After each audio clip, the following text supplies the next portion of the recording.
Here. Mrs. Soshinek? Here. Mr. Ceniceros? Here. Mrs. Contreras? Here. Mrs. Burnett? Here.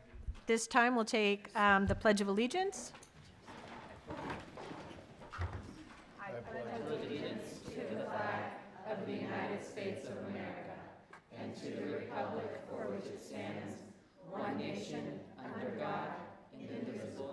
Liberty and justice for all.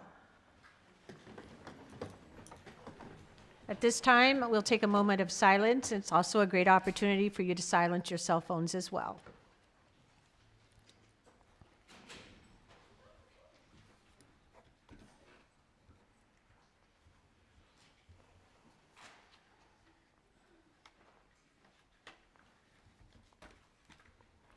Thank you. At this time, we'll ask for board member statements. Is there anyone that has a statement? Yes, ma'am. So, as I have been encouraged to report everything I do, I have a Post-it note now. It's not as long as I thought it would be, so that's good. I was able to attend the LASD Science Fair. Walking around and looking at all those projects was amazing, and I was glad to see we had more schools participating. And the projects, I could not imagine the creativity of those students and how hard they worked. So thank you to all of those science teachers out there and everyone who supported them. I was able to attend a school choice night, and that was so much fun for the students, and it was great to see all of our schools together and the community. Thank you to everyone who put that on, administration, district office staff. And then I was able to go to Fine Arts' second quarter awards assembly, and I was so happy to see all the awards for our students. And then I was able to go for a little bit of ASBA's Advocacy Day yesterday. Thank you.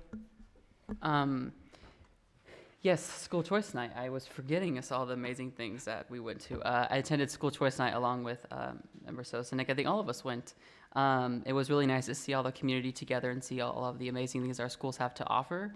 I also got to see my little brother get an award at Lincoln Prep Academy. Shout out to Lincoln. And I also just want to acknowledge that it's Black History Month. And yeah, thank you. Thank you. In addition to the events that the other board members attended, I also attended a college readiness event that focused on our students attending HBCUs. Thank you. All right.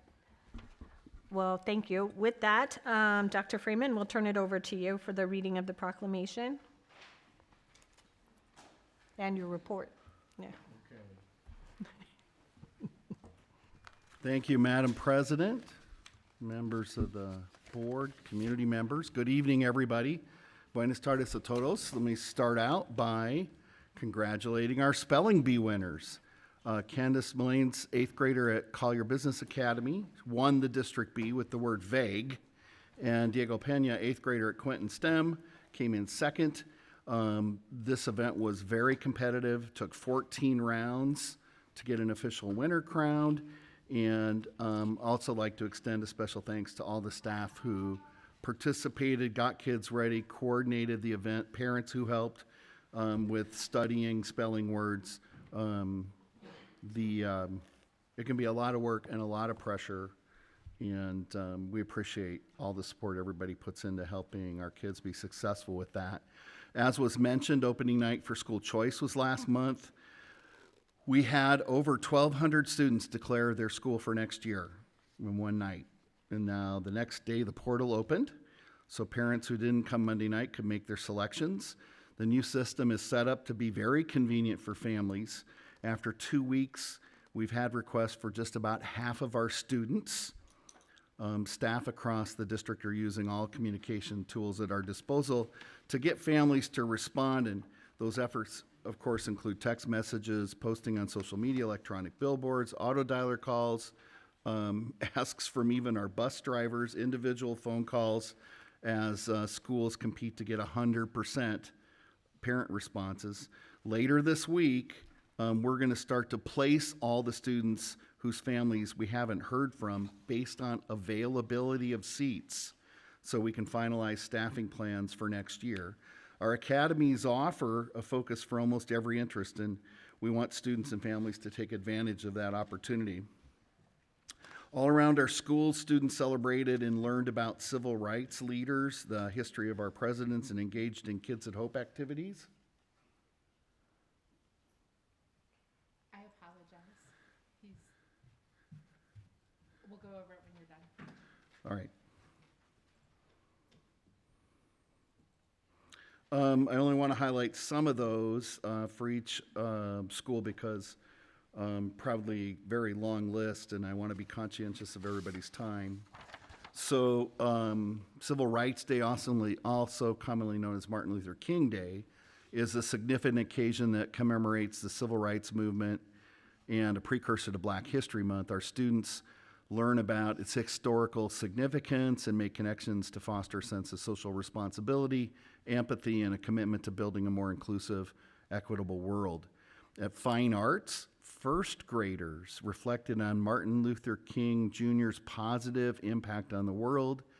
They discussed their own dreams and how their own dreams can bring about change. They wrote about their aspirations and how they believe kindness will shape the world, while sixth graders delved into the significance of MLK Day with activities to help them understand main ideas and intricacies of Dr. King's role in American history. They synthesized their understanding by crafting a slideshow presentation, which they shared with their classmates. The Pumas at Tres Rios delved into narratives of a Black freedom movement spanning from slavery to abolition to contemporary fights for civil and human rights. When they connected with Black History Month with daily announcements honoring contributions of Black leaders and trailblazers, then they held a door decorating contest fostering appreciation for African American heritage. At Collier, kindergarten students celebrated Martin Luther King Jr.'s birthday by watching a scholastic video about Dr. King, which prompted discussions about important concepts such as segregation, equality, and justice. Students reflected on their own skin color and diversity in their classroom, created self-portraits with a special set of crayons that have skin tones in them to emphasize the value of kindness and inner qualities inspired by Dr. King's famous speech. Students personalized it with their own dreams for an inclusive future. President's Day activities at our schools included learning about past and present presidents, exploring their roles and responsibilities, and making connections to leadership. The Collier first graders are delving into facts about President George Washington and Abraham Lincoln, discussing their leadership qualities and writing about how they can be leaders like presidents. And they're also exploring identifying presidents depicted on legal tender in coins and notes.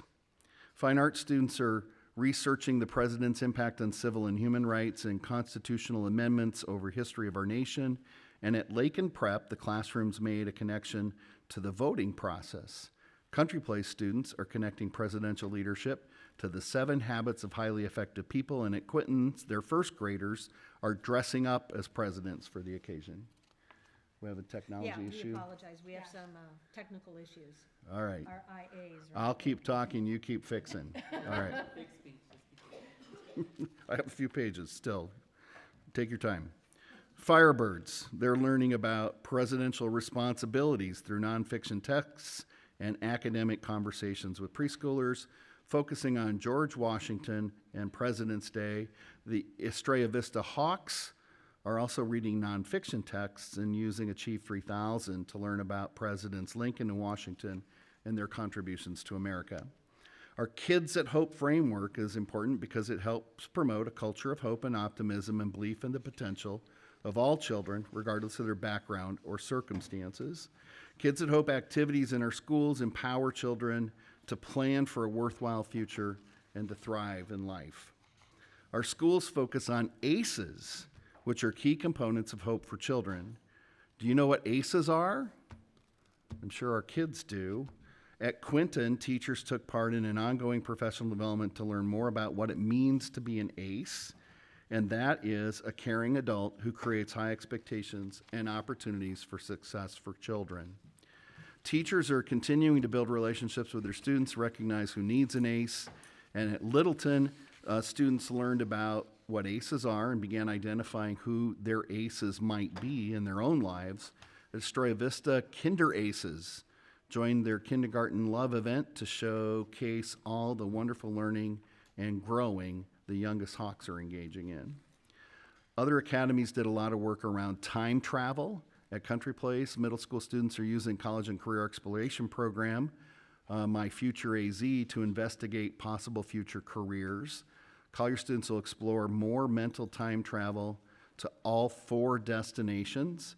And at the end of the quarter, students will create vision boards to showcase where they envision themselves in both their near and distant futures. ACEs will meet with students toward the end of the year to review their vision boards and how their futures relate to their learning goals this year. We all know we have to pay attention to student well-being for our students to be able to learn. So last month, more than 1,700 students, including students from the Littleton School District, gathered at Grand Canyon University for the 7th annual Speak Up, Save a Life conference.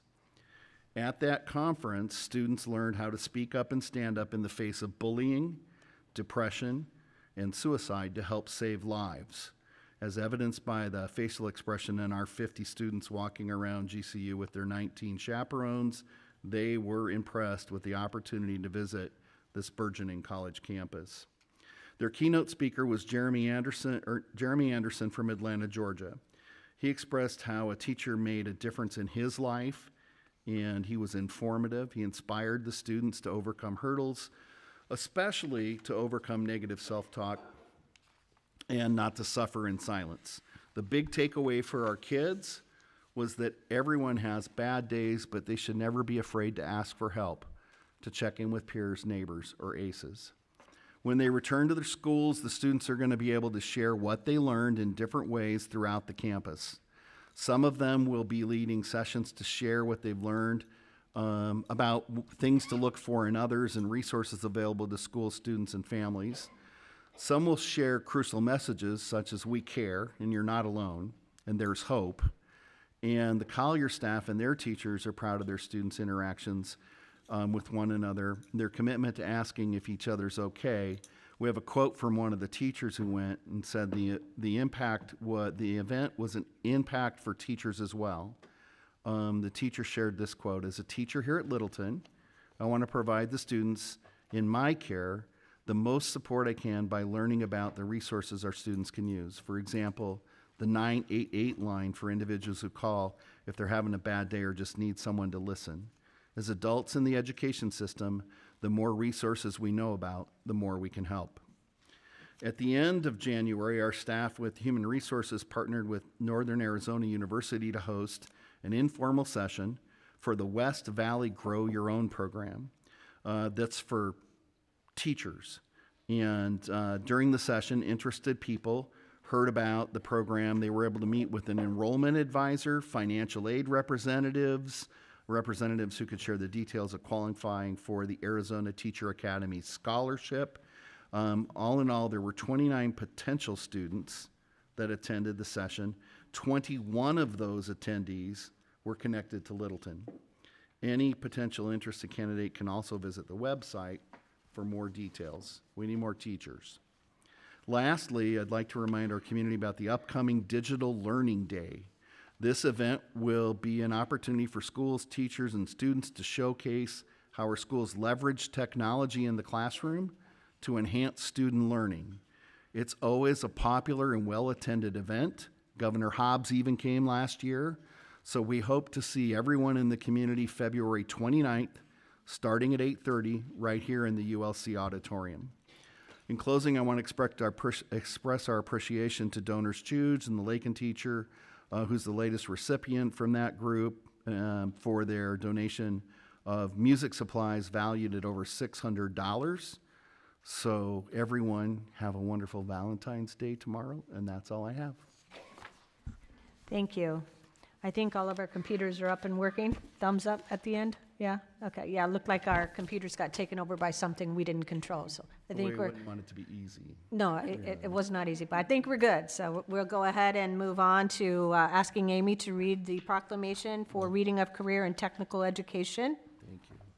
Whereas all Littleton children have access to the highest quality education possible that includes career exploration opportunities early in their educational experience.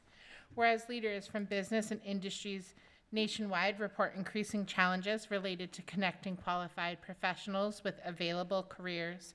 Whereas students in career and technical education programs participate in authentic, meaningful experiences that improve the quality of their education and increase their engagement and achievement. Whereas the voters of Littleton support a partnership to afford our students access to opportunities to explore and develop skills that translate into future interests. Now, therefore, be it resolved that the Governing Board of Littleton Elementary School District proclaims February Career Technical Education Month and urges others to support and participate in these programs to strengthen our community. Thank you, Amy. This time, we're going to turn it over to Ms. Garrison, who's going to do the program showcase. Thank you, Madam President, Governing Board. Tonight, we welcome Lakin Prep students, council members, to the podium for the Signature School Showcase that has been developed by them. Sawyer, Evelyn, Mila, Michaela, and Julia are going to share some of the reasons they love Lakin. They're also going to share their newly developed mission and vision statement and some of their plans for the future. Students, you may begin. Good evening, Governing Board President Reyes, Governing Board members Dr. Freeman, and Littleton community. My name is Sawyer Kilpatrick, and I am a member of the Lincoln Prep Academy Student Council. Our student will be presenting our showcase this evening. Hi, I'm Evelyn Reyes, and I'm LPA Student Coach President. Hi, I'm Milo Vasquez. I'm StuCo's historian. Hi, I'm Michaela Reed, and I'm a student council member. Hi, my name is Julius Prescott, and I am an LPA Stucco member.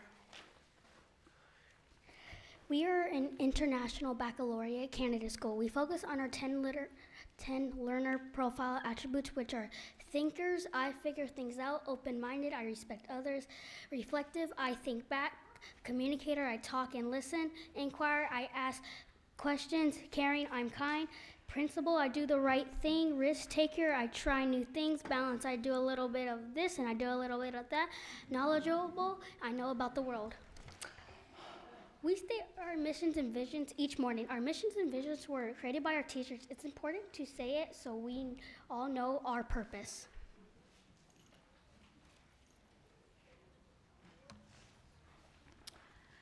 At Lakin, we offer dual language instruction for kindergarten through 2nd grade. Next year, we will add 3rd grade dual language. We teach kids Spanish for math, science, and Spanish language arts. Being a new school has its perks. Find more interesting things about how you can work and learn. Each class also has its own dynamic in a new building that we are going to be able to use next year. The 5th graders are an important part to Lakin for support and help. The student council, our advisor, Ms. Wilson, has us doing different mission visions to help teach the kids more about our IB program and what it means to be an IB student. We are also adding learner profiles to share with the whole school. Don't take our word for it, see it for yourself.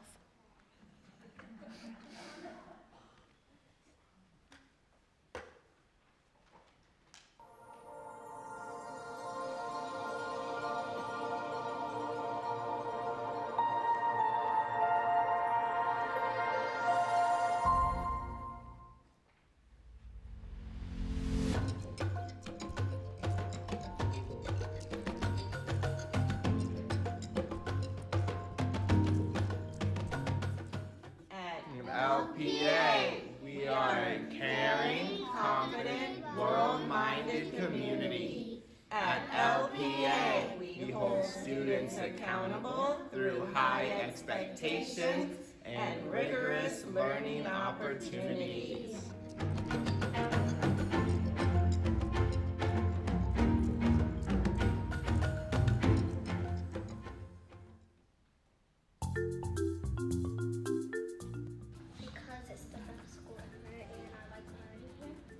I love Lakin because I definitely love the students, and I love the dual language program. Because I get to learn. Because I get to learn and have fun. Because the teachers are nice. The students, the staff, and it's just such a wonderful school.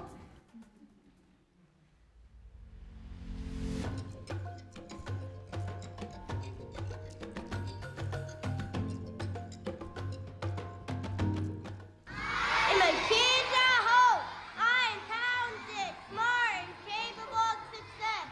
I have dreams for my future and have planned to reach those goals and dreams every day.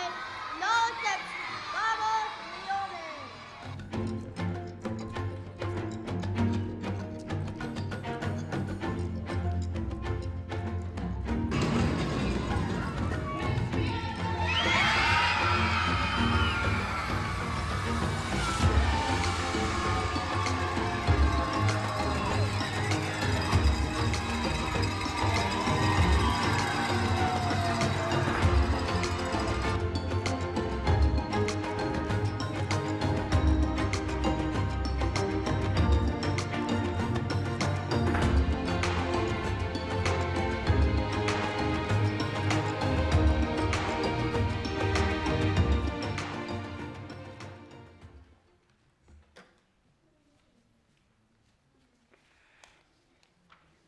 These videos and presentations are created by the students of Lincoln Prep Academy. Being the highest grade level, we are building a legacy on how to be a Leone. Lincoln is a school where kids can be confident and be able to go up on a stage and perform or talk in front of a lot of people without feeling nervous. Another thing about LPA is how the kids learn how to solve problems and be able to do things adults can. We are working on a newspaper, which really turns us into a community because we know what's happening around the school and it makes the community even more active. As you can see, we have a lot to do in the upcoming years. Vamos, Leones! This includes our presentation. We would be happy to answer any questions or comments. Is there any questions from the board?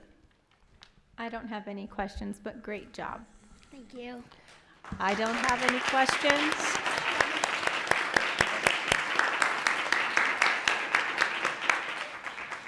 But I did want to thank all of you for coming and doing the presentation and all the leadership that you do show. It is difficult to get up there and talk to a big crowd, so you did a great job. You are to give yourself a pat on the back.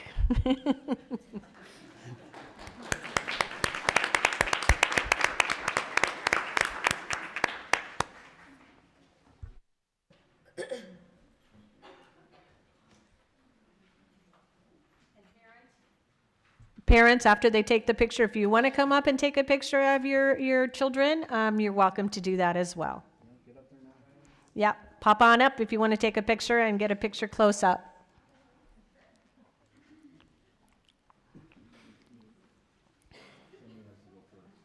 Yeah. Oh my gosh. Yeah.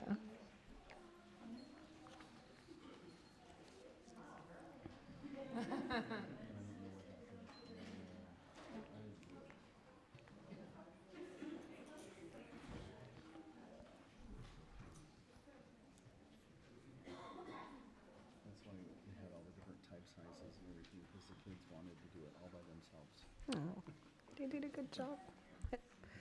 Can we get one more round of applause for those students who put the content together? Now, if the students are done, I'd like to invite Dr. Durazo to come up. She's going to be recognizing her dedicated volunteer, Miss Gonzalez Lamaraca, and her Kids at Hope Student of the Month, 5th grader, Michaela Reed.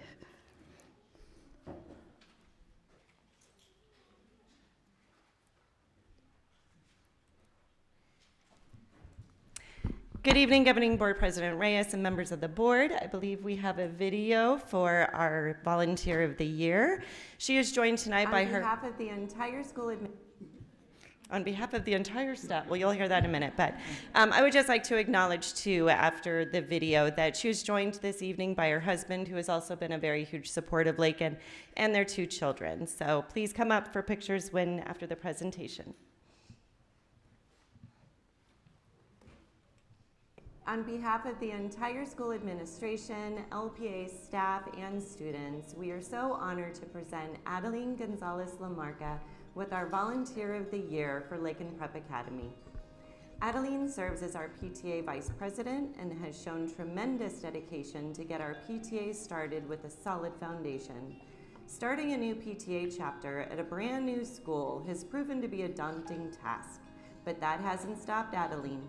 She continues to plan family events to engage our community and grow our Leone Familia. She tirelessly prepared for our first family event, our gingerbread house making night.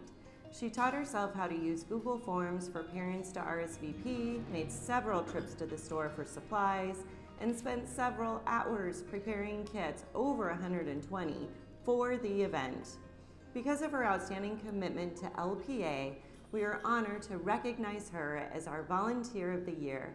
Congratulations, Adeline. We appreciate you.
Alex.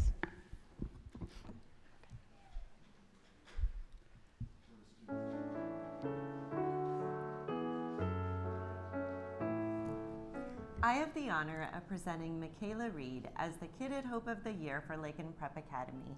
Michaela exemplifies the very essence of what it means to be a kid at hope, inspiring us all with her unwavering belief in her own potential and the potential of others. Hi, I am Michaela. I am very happy to be the Kid of Hope. I am always shooting out positive and word affirmations. And I took a lot of work, dedication, and a lot of help from my parents. They are definitely my aces.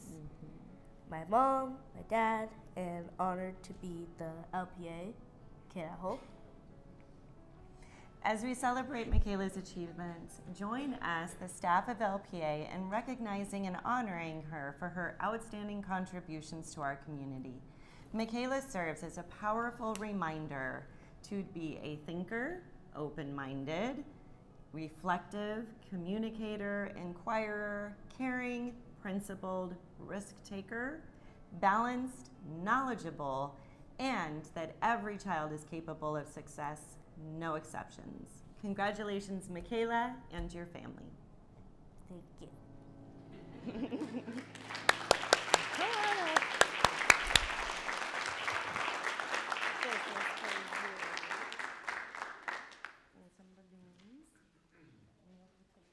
Family, come on up, please.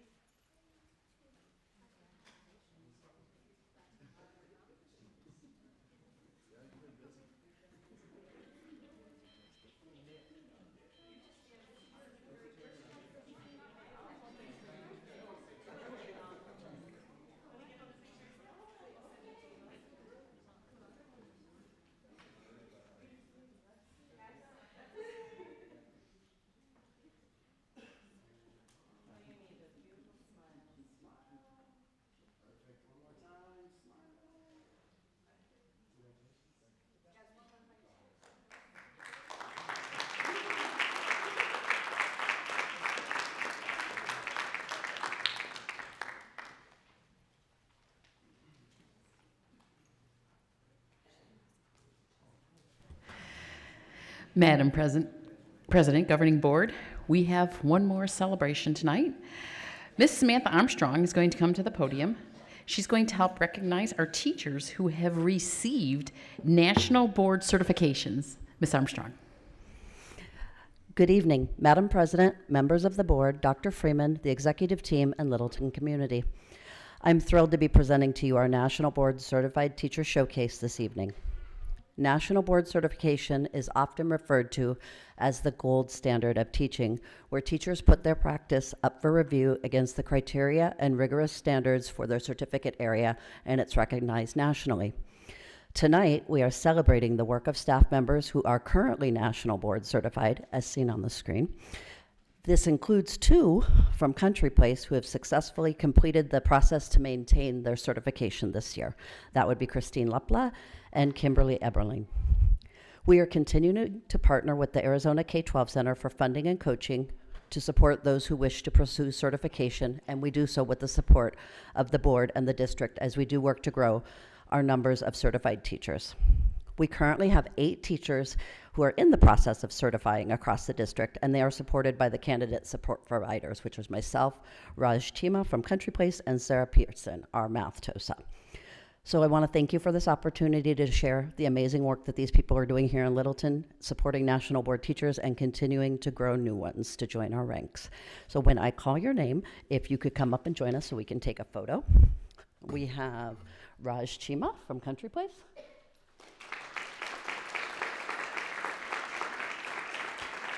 It's going to be a Country Place sweep here for a minute. So Kimberly Eberling.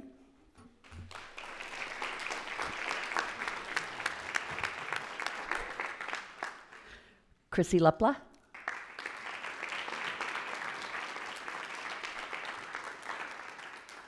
Michelle Noel from Fine Arts.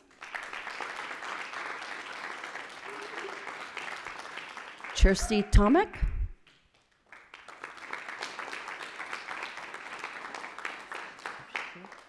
And Dr. Haid also was nationally board certified. So thank you again for this opportunity. Oh, we have to do an and. Miss Samantha Armstrong, who is presenting, is too humble to acknowledge the fact that she recertified this year because the certification is not forever. So please give Samantha, who just gave that wonderful description, a hand.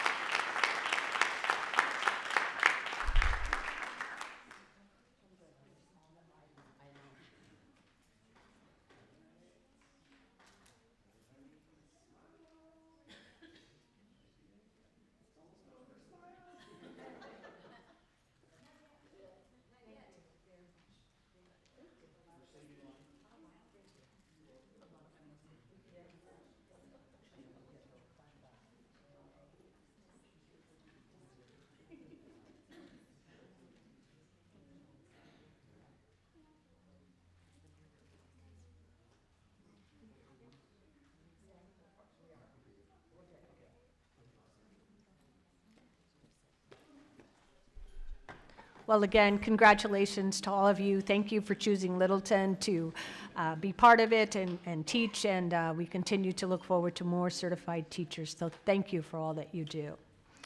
With that, we know you may have dinner to get or homework to do, so if you would like to excuse yourself, now is a good time. If you want to stay for the whole meeting, you're more than welcome.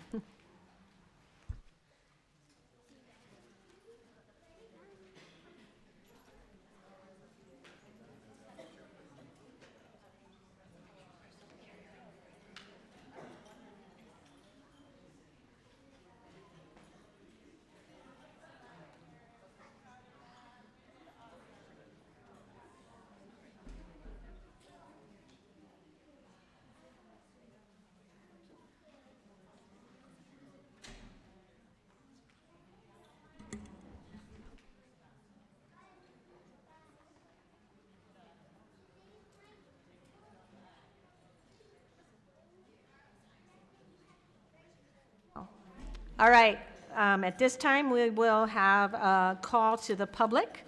We will ask that Cecilia Stratton come up, please. Yes, thank you. And while you're making your way, I will read the admonition, which is according to Arizona open meeting law, any matter brought before the board by members of the audience may not be acted upon at this meeting.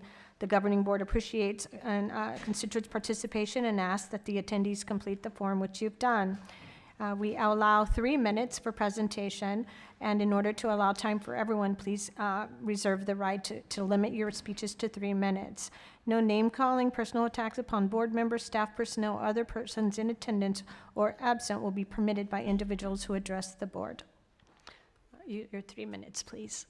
Hi, sorry, it's been a crazy day today, but I'm here because my daughter has been bullied, attacked, assaulted, whatever you want to call it, all year long over at Clinton. She loves the school, she doesn't want to leave, but this issue does not get resolved whatsoever.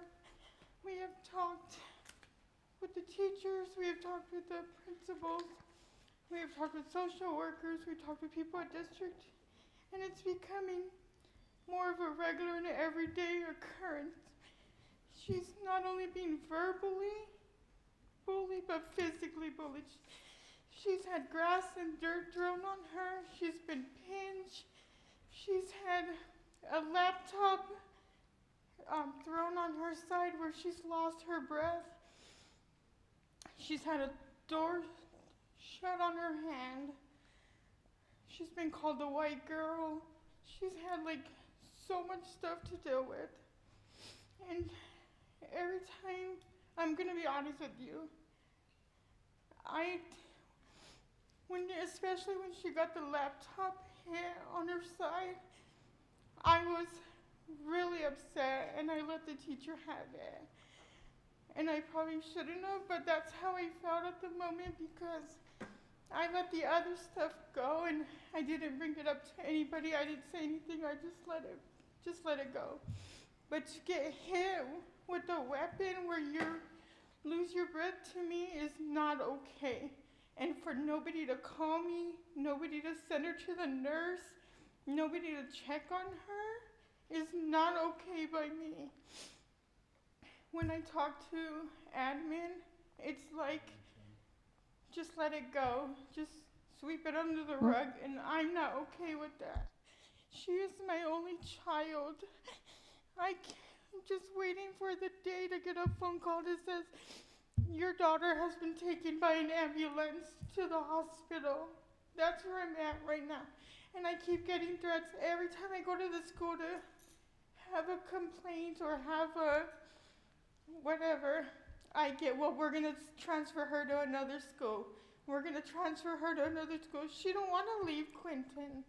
Why should she leave Clinton? She's not the one causing the issues here. I've never gotten a phone call. She's in 5th grade. She's been there since kindergarten. I've really never gotten a phone call of her hurting another student, her really bullying another student. I'm not saying my daughter is perfect because no child is perfect. But at the same time, I need more communication from these people and I need more safety for my child. I don't know what is going on.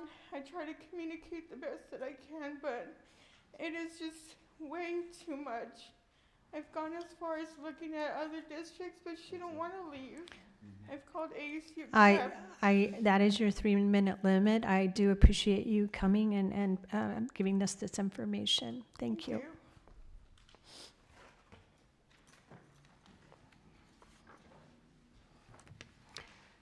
Next, we'll have Rosa Garcia, please.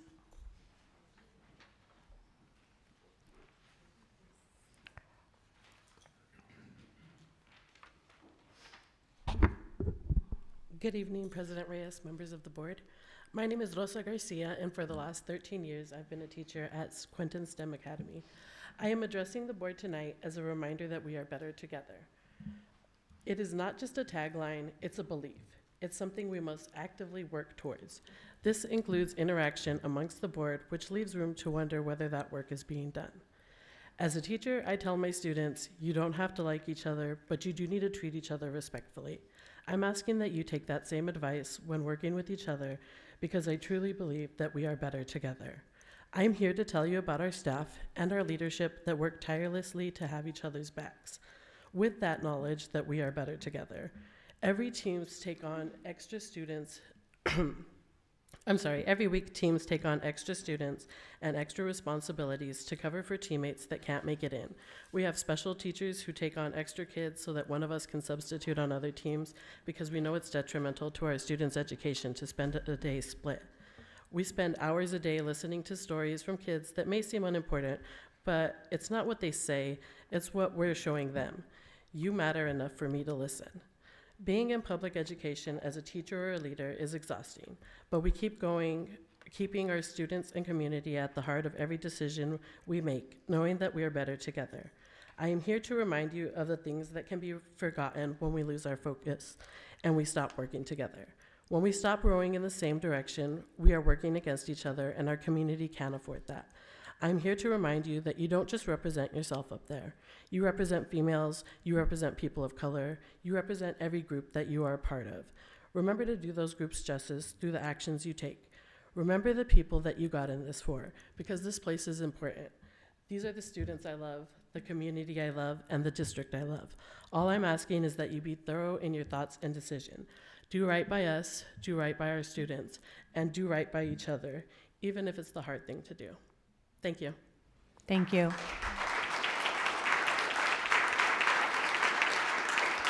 Next, Cassie Lockhart, please.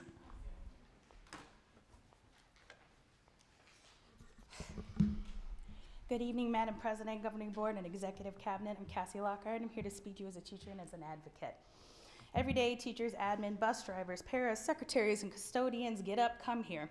Lights are on, doors are open, buses are warmed up, and gates are unlocked. Without fail, these things happen every morning. And every morning, we all descend on our place of work, and we move with a singular priority, which are students. 6,000 plus priorities. Whether you were hired or elected, there's no monolithic priority on which, I apologize, whether you were hired or elected, there is a monolithic priority in which all of the work should be placed. The right work, the good work, and the hard work we all do. When you were elected or we got hired, we also agreed to a set of values. 5 of them, in fact, found on every governing board meeting agenda, every district level meeting agenda, found on our branding and our documents and the right work we do. 5 values and 1 priority. It is a simple and powerful formula that made us into the little district that does and can. That's what drives the work that we do here. In the years that I've been at Littleton, I've taken these values to the district and to my heart because it's often modeled and lived in the leadership that I work under. It's not lip service. It's helped shape what I do here each day. I pour the best of myself into my work each day to give the best I can to our 6,000 plus priorities. It takes steady leadership, firm, careful, loving, and deliberate leadership to make all of this work. To grow leaders, to grow teachers, to make it all run, to guide us through recessions, pandemics, and walkouts. To stand in the face of immense crushing and political and cultural pressure to do the right thing when it's the hard thing to do. To face people that would rather see the bricks of our school buildings ripped out than let us have the funding we need to provide an inclusive and equitable education for all of our students. And that steady leadership has remained. It's been thoughtful, careful, and deliberate. We, in turn, have found a profound sense of trust in that leadership. It's had our backs, it's seen that we have gotten pay increases, helped us when we were down, navigated intense political fights, absorbed our health care costs. We've come to expect that we do trust in the things our leadership does, whether it was elected or it was hired. And yet we find ourselves with a fractious board. We find ourselves at a curious impasse that I've never had to face before. One that's divided and one that has let some personal priorities take precedence over our single professional priority that we all agreed to, students. This erosion of trust, which is one of our values, affects the other values we agreed to, whether we were elected or hired. It shows a struggle to work for integrity, it leaves a gap in dedication, and it minimizes our room for collaboration. It set us at odds, and it compete our values and our student-driven priorities. I exhort all of you to reflect on the leadership you demonstrate. I ask you that you reflect on your work and what priorities you have. I ask you to be steady, firm, and thoughtful in your leadership, buoyed by these values, not to divide and conquer. If you know your history, that may work to build an empire, but it's not sustainable leadership. It sacrifices good values for personal gain. I ask you again that you reflect on what is supposed to animate all of us in our work each day. 1 priority, 5 values. We do the right work for the right people by investing in each other, working through those values, meaning laser focus on our students, because we Thank are you. simply better I together. want to thank you for coming up to the podium.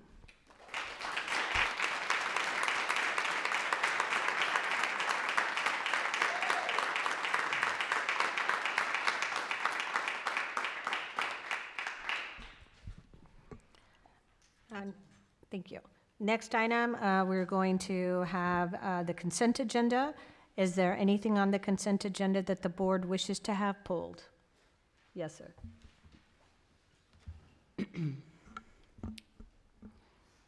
Sorry, Madam President, let me find it real quick.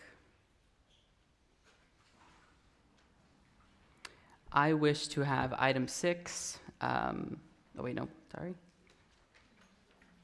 I'm sorry, section B, item 5, long-term suspension appeal case removed, and that we approve the regular consent agenda as without that item included. So noted. Anything else wish to be pulled? So if not, at this point, I would ask for a motion to approve or disapprove the consent agenda, taking off the item 4 for separate discussion. I second. So I made the motion and you made the second? I thought Marcus made. Oh, did you make the? Yeah, I made Okay. I did not hear you. I apologize. So there is a first and a second. All in favor? Aye. Aye. Aye. Any opposed? Hearing none, motion will pass. At this time, we'll go back to discussion and possible action for item B5. And Marcus, I will let you take this one, what your question was. Oh, Dr. Freeman, did you have a question? No, I can address a question. Okay. It is a discipline case, so from my understanding that we would have to go into executive session. If you are going to discuss the specific people they probably, or issue, they may have not been given notice, we would not be able to do that today. Okay, then could we schedule a separate? We will make a note of that and ask that Dr. Freeman take care of that privately, and then it will be reposted for an executive session once we give notice to the person. Okay. Madam President, so as a matter of procedure, not whether any particular direction is right or wrong, the item on consent, of course, has privacy issues for the student and the family involved. The role of the board is explained in the item. If members believe the consequence recommended by the hearing officer is severe, or there have been procedural, substantive violations of due process, then the board would vote either to approve this item on the consent agenda, or to table it to consider it themselves, which is, I guess, up for discussion how to do that. The first question would be what component of the policy has been violated. So tonight, the board needs to vote on whether they want to approve 9B5 or Table. or not. Well, we could approve or table, is that correct? Well, if you don't approve it, then you're tabling it. Right, but I would just make it for the record, is all yeah. I'm saying. All right, so we're going to go back to item 5 again. There has been asked to table, if I'm correcting that. At this point, I will have a roll call to approve 5, and then we will see where that lands.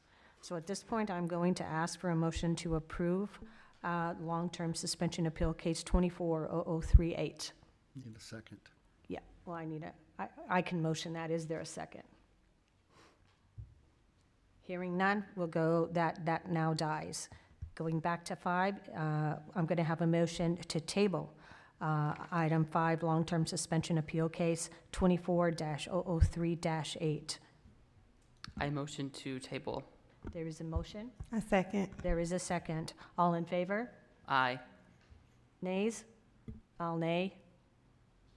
I didn't. Thank you to everybody. Roll call. Oh, I didn't ask for, I'm sorry. This is getting very confusing. All right, so we've heard a motion and a second. Now I need a roll call. Thank you. Mrs. Reyes? Nay. Mrs. Soshanek? Aye. Mr. Aye. Ceniceros? Mrs. Contreras? Nay. And Mrs. Barnett? Aye. I want it tabled. I'm sorry, I got confused. You're just basically saying you want to table it. I want to for the- table it, yes. Okay, so at this point, that motion does pass 3-2. This will be tabled for future agenda. And we've already had a motion on the rest of the items, so we will move down to C, Finance and Operations.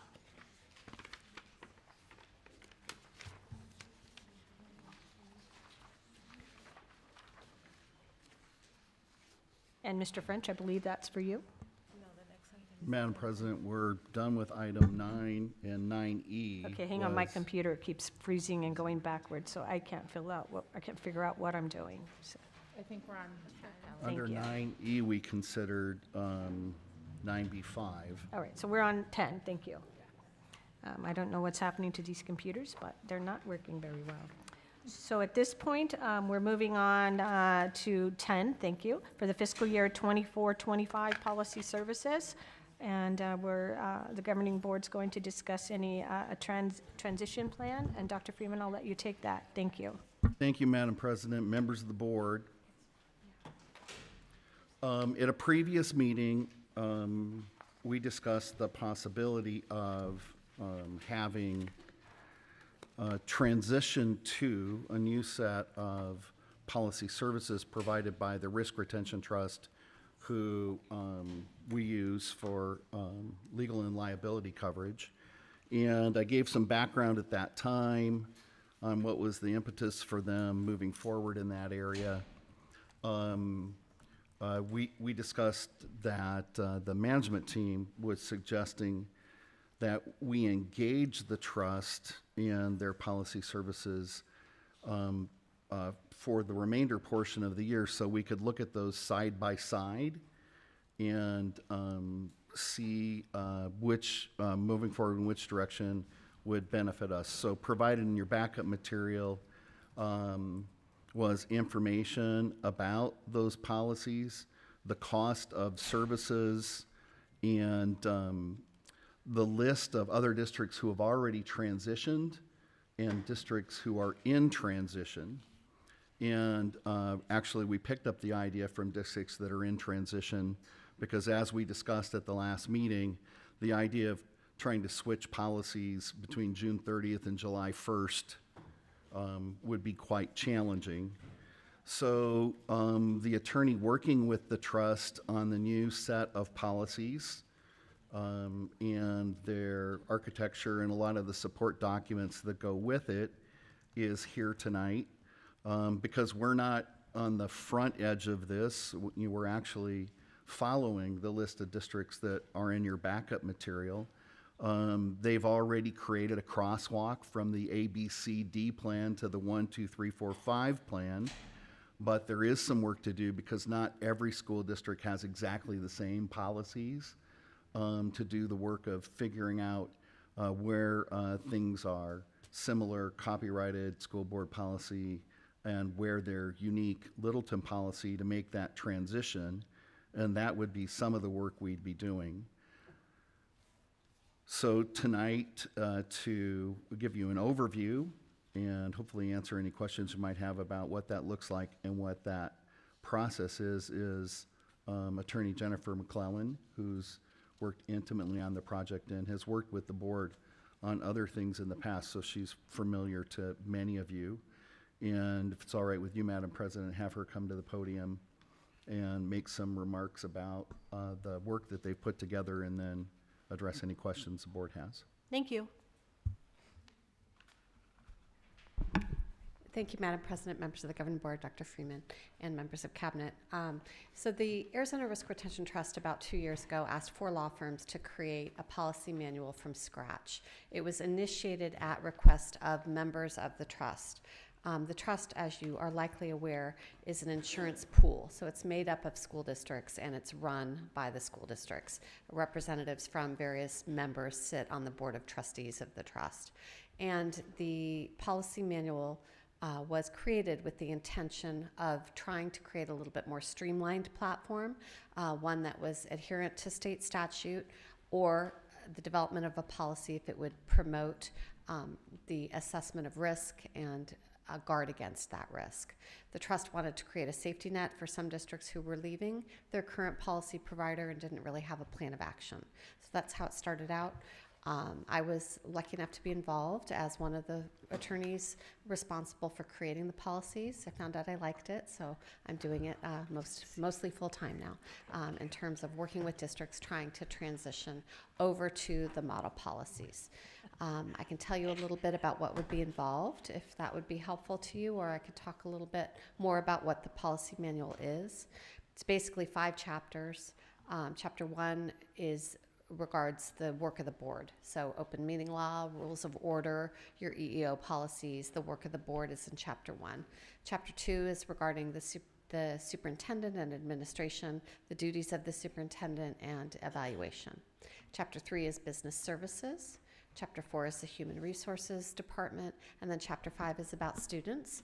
It's the longest of all the chapters, and it ranges from everything from attendance to open enrollment to requirements for coursework and student protections, student code of conduct, that sort of thing. So it is a full-service platform. The trust is using a different vendor than your current vendor. It's called Microscribe. If you go onto the Trust forward-facing website, there you can easily link to the districts that have already adopted the policies. There are 14 of them, and you can view what they've done and how they've adopted it. The trust will create a link if Littleton chooses to move forward. Once you've adopted your policies, we would create a link for you, and you could link to that platform once adopted. And it's very user-friendly and easy to interface with. At this point, I'll open up for questions, if that's fine. Thank you, President Reyes. Is there questions?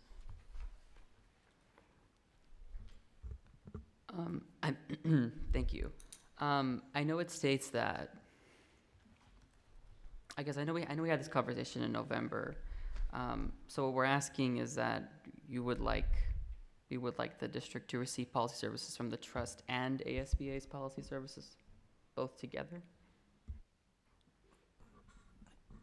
I also have some questions that kind of maybe go before that. So I'm assuming there's a cost to this. There is a cost to this. It's about $500 to join for the initial year, and then approximately $240 after that. The Board of the Trust is meeting this month to determine if there might be a slight increase to those prices next year, but it won't be more than 5 to 10%. So the Trust intends to underwrite the program to guard against the risk. And let's say we join and we don't like the services. Is there a contractual obligation to continue for a year or 2? Is there a contractual obligation? Madam President, good question. There would only be the contractual obligation to pay the fee within the year. There's no penalty associated with leaving. So you could transition to another policy platform at your leisure and at your will. And it's also very important to note that the trust isn't going to make any decisions related to your coverage agreements that you already have in place, whatever you purchase from the trust, the robust programs that they provide. If the district chooses not to use the policy platform, there's no concerns or risks in that regard. And who's the board again? Give me the shakedown of the board. Sure. So it's made up of superintendents, business officials, and governing board members from various districts. So the most familiar to you might be Lupita Hightower. Dr. Hightower at Tolleson L is on the board. Ken Hicks, who's at Tolleson Union, is on the board. Those are the 2 that I can think of from the West Side area. Tom Tyree down from Tucson. So individuals who work for the school districts. And their role is to do what? They make governance decisions, the same issue. So it was at their insistence, particularly Ken Hicks, frankly, because he was at Dysart and Dysart had just left ASBA with no plan. Ken pushed to have this created. Who elects them? They are elected by the board itself. So the board appoints their incoming board members. And their terms are how long? You are asking a lot of good questions, Governor Reyes, and I don't know that I know the answer to that. I know there are term limits, but I don't know the answer to it. I mean, I'm don't just want to be thinking- wrong. I'm just thinking, you know, if you, like any board, you just kind of want to know if, you know, if it needs to come and go and Sure. new ideas. So It's currently our insurance trust, the risk retention No, trust. I is our understand, but thing. it's got to be. So it's the same board though, right? The same board for policy services and Yes. for risk retention Correct. services? The policy services is just a program, a offer, similar to the prepaid legal program is another type of program. There's a cybersecurity program. So they have different programs available to try to, again, minimize risk, help the health of the pool. How do you do it for $500? I mean, no lawyer even charges $500. So I'm curious, in a whole year, how do you charge $500? How do you make your money? That's a very good question. It's not a money-making operation, clearly. It doesn't pencil, right, Ryan? No, it doesn't pencil. No, You're it doesn't right. pencil. It's not going to pay for my costs. And I have a counterpart at the trust. She's lovely. You'll meet her. Her name's Lillian Lee if you decide to work with us. And so the trust has decided to make this investment. The board of the trust said they want to make this investment because they don't want districts to be operating without that safety net. So it's underwritten. Thank you. And then I want to go back to I think you finish up your question because I think I came on. I can address Board Member Soneris's question. Okay, and So, then Amy, you could be next. It's up to the will of your board. So you have two agreements with your current provider. You have a member's services agreement and a policy agreement. They both have different costs associated with them. Your board can choose to remain a member of ASBA and still get the benefits of ASBA, the leadership, training, all of that, and also choose to move to cancel your policy services agreement with them and move to the trust policy services. Some school districts, Mesa Unified in particular, are going to remain and pay for both. So they're going to get input from policy services from ASBA, input from the trust. Mesa has sort of their unique own set of policies. They also have the luxury of having an in-house lawyer. So she'll assimilate both of those items right now. So it's really, you can fashion, and then some districts have chosen to leave entirely. It's up to you. Thank you. Amy? My feelings about this in general, so it's not a question to you really, I'm just saying what my feelings are. I feel like I would like to at least look into what the policy services are.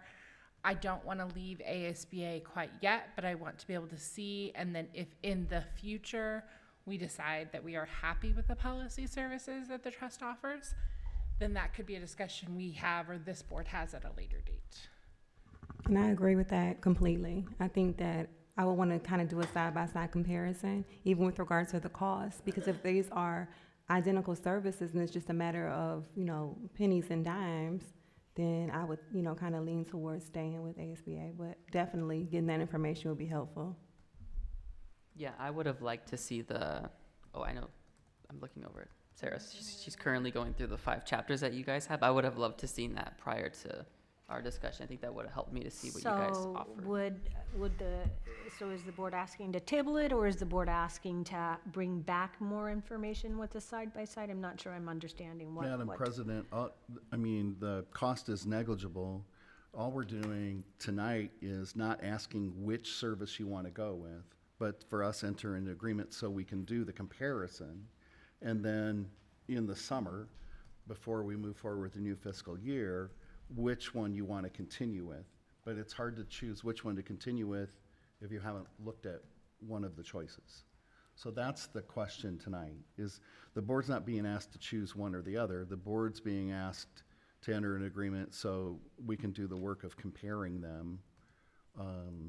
And the cost is negligible to do that. It'll actually be more of a cost of time than anything else. And as Attorney McClellan said, you're not leaving School Boards Association if you change policy services. You're only changing policy services. So I just want to keep the question before the board in perspective. Amy? And so I guess what I'm saying is I am comfortable with approving this so that we can compare and so that our staff can see if policy services from the trust are equal to what ASBA offers us. Thank you for the clarity. Other questions or comments? Just commenting, I'm going to echo what Amy just said. I'm looking at it right now. I pulled up the trust, and I'd like to see what it looks like side by side. And if we have that time to be able to do that, I'd like to take that opportunity. So if there's no more questions at this point, then I will ask for a motion on this item, and make sure we're clear on the motion is if the goal is to stay in ASBA and also enter into this agreement, just please state that in your motion so there's clarity to that. I move that the governing board approve the policy services agreement with the trust, not dropping policy services from ASBA, effective February 15th, 2024. I'll second that. Thank you. All in favor? Aye. Any nays? No. So the motion will pass 4 to 1. Thank you, Madam President, members of the board. Thank you for being I'll here. make sure that Dr. Freeman and your staff have the resources that they can do a side-by-side comparison. Appreciate that. Thank you. We'll move on to number 11. And Dr. Haid, instructional calendar. Thank you, Madam President, members of the board.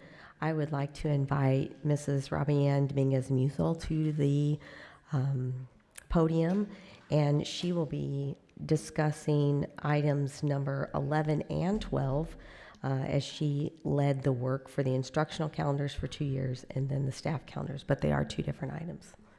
Mrs. Dominguez-Musel. Thank you. Madam President, members of the board, Dr. Freeman, and executive team. Tonight we bring you the 2024-25 and 2025-26 instructional calendars as we do each year for a 2-year approval. The 2024 and 2025 calendar was approved last year, and the calendar we bring to you tonight has a few changes that we would like you to consider for discussion.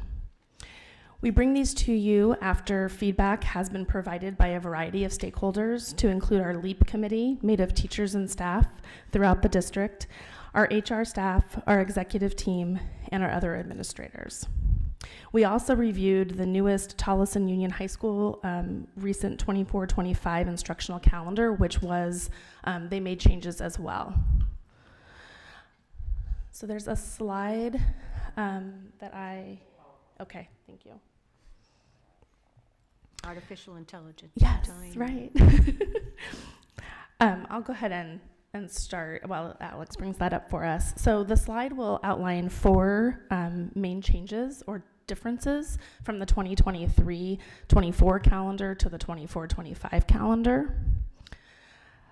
The first one is our current calendar. We started this year on a Wednesday, and in 24-25 we are proposing a Monday start. This would allow us to have Monday, Tuesday, and Wednesday as half days to support our youngest learners as they transition to school. This also aligns to our Tolleson Union High School calendar. They start on a Tuesday, which then allows our families to have support for their children at home.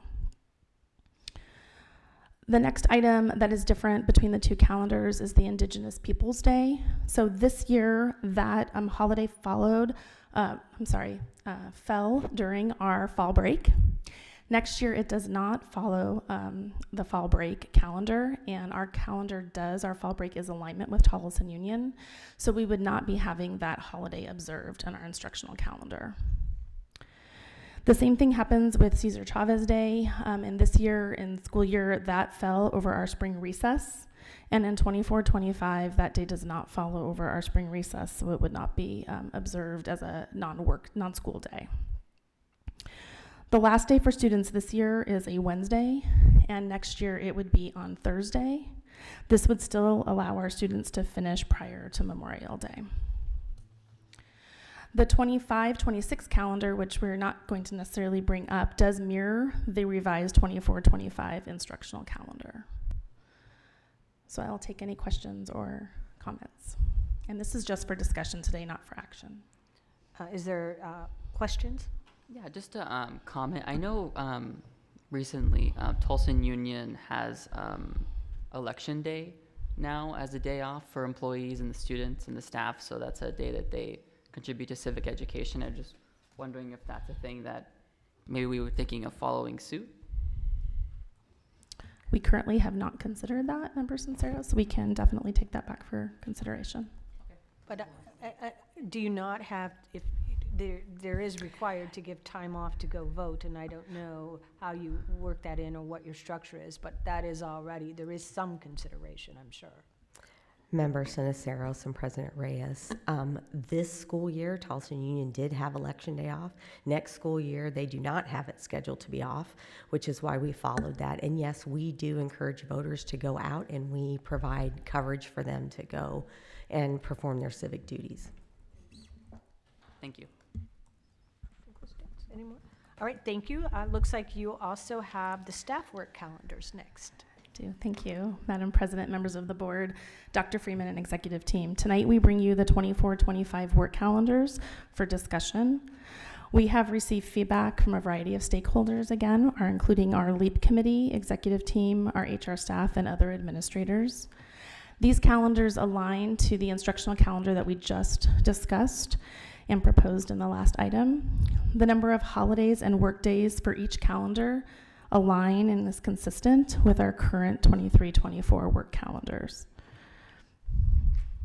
Are there any questions? Is there questions regarding the staff work calendar? Hearing none, thank you very much. I know there's a lot of work just putting all those days together, so thank you for taking the time to do it. We appreciate it. I can only imagine. I can't keep track of the week. All right, looks like Mr. French is going to give a discussion regarding employee benefits for fiscal year 24-25. Thank you, Madam President, members of the governing board, Dr. Freeman, Littleton community. This evening, we're looking at a draft of the FY 24-25 employee benefits rates. The management team has met and consulted with Valley Schools over the last couple of weeks to determine the best course of action for Littleton with the rates for major medical as well as ancillary benefits. The K-12 education sector as a whole has seen approximately a 7% increase in major medical and a 10% increase in pharmacy per year for the last couple of years. Littleton had similar increases the last 2 years, but has had a very good experience over the last reporting period. Valley Schools and the management team are not recommending any increases to the rates for medical coverage at this time. In fact, management is recommending lowering the rates approximately 5% on the traditional plan for the next school year. If we look at the attached rate sheet, the district is recommending a contribution to the high deductible, high premium plan of $6,360 while maintaining the $300 contribution to the employee's health savings account. This plan would remain a free option for employees that are only insuring themselves. This would be a zero increase to the annual contribution. There was an adjustment, a slight adjustment to the individual and family deductible from $3,000, $6,000 to $3,200, $6,400, and this was to align to this year's ACA requirements. Administration also kept the traditional plan employer contribution to $6,660 to match the high deductible, high premium plan. Both plans will see the same max out-of-pocket maximums as last year. The only change to the district's ancillary benefits is a slight increase to the Cigna Delta plan. In prior years, the district contributed $9.95 per month to the employee only plan, so employees could have a free dental plan. This year, the rate is moving from $9.95 to $10.30 per month. Administration is recommending the district match the new rate to continue the free option for employees. This $10.30 per month would also roll up into the buy-up dental option with Delta Dental, essentially reducing the employee's contributions per month. This item is discussion only this evening, and I'd be happy to answer any questions that you have. Discussions or questions? I just have one quick one. So no rate increase? No rate increase. That's awesome. A little hard to grasp it, right? So by no rate increase, then that means your reserve balance is in good shape so that next year we're not hitting 15 and 20. Is that correct? Yes, Madam President. So, okay, so your reserve balance is plenty. If you have a bad year, you can restructure and still be able to give a minimal rate increase if that were to be true. I made them tell me twice when they said zero, so. I think I've just mimicked you and you've told me twice, so I think we're equal. Well, good job to all the employees, because it takes everyone to try and pull together to help that. So, and thank administration for absorbing those costs. This is probably one of your top 5 financial costs. I know that because I'm drilled on it all the time in my employer. So that's not easy. Good for you, and I don't have any questions, so thank you for the presentation. Dr. Freeman, we're going to turn it over to you for a legislative update. And with all due respect, I don't need you to read me the bills, but thank you. Thank you, Madam President. I won't be reading the bills. I just want to give an overview, I think, because legislative activity last week and this week has been fast and furious. The legislature sets its own deadlines for doing its work. They don't always adhere to them, but they do set them. And so one of the deadlines in each chamber, and usually they end up being about a week apart, is to hear bills in the House of Origin. And so if they get through committee and approved in the House of Origin, so House bills get voted on the House floor to go to the Senate, and Senate bills get voted on the Senate floor to go to the House, unless they have exactly married sister bills with no language changes or anything, then that's a little simpler. So I think the count is getting close to 1,700 bills or something like that this session. Our last count is we're tracking 227 education bills.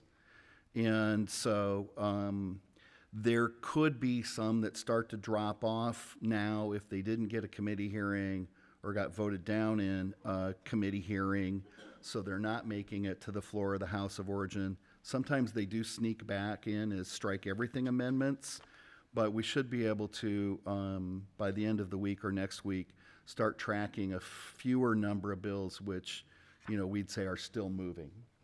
Most of the bills related to education are problematic for those of us who work in school leadership. Today, the House Ed Committee met today. They had a handful of bills, probably less than 10. And so I don't know how they came out of committee because we were preparing for the meeting tonight. The Senate Ed Committee has 30 bills on the agenda. And last week they had a large number of bills. They met for over 7 hours straight trying to work through those. Probably the one thing of interest is the chair, Ken Bennett, who's been in the legislature before and Secretary of State before. He comes from the Prescott area, has put together a group that's interested in simplifying some things in Title 15, which is education, that are maybe redundant or no longer apply, or creating additional bureaucracy. So I think in order to keep that bill moving, he's hearing a lot of other people's bills to be fair, open, and transparent. So they are going to be processing like 100 bills and doing a lot of work. The budget, of course, is the biggest concern we have. There's going to be a fight over what gets sent to the ballot for continuation of state trust lands. That funding has always been transferred to the general fund.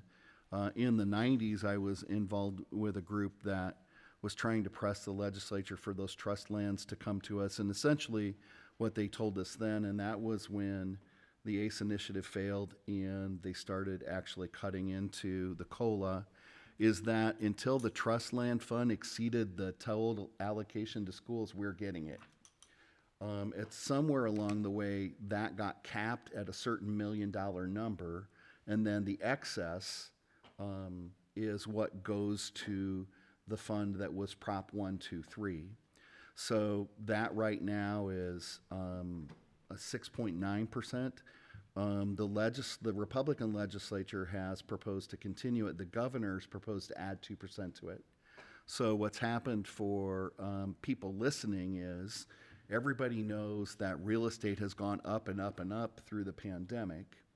What they're required to do is protect the corpus of the trust, and education is one part of it, but not all of it, and to maintain that so that it continues to be an asset to the public and to always work in the public's best interest when they manage it.